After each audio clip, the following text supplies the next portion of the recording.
Құрметті әріптестер, Біз сіздерді ашық сабағына шақырамыз. Біз бұл сабақта жаңа білім аламыз. Тесінің құпиясын бірге ашамыз. Көп қызықты тапсырма орындаймыз.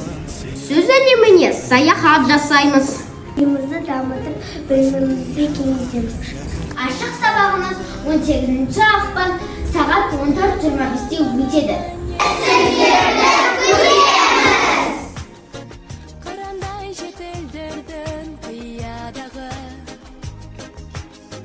Ұстазға деген ыстық сағынышым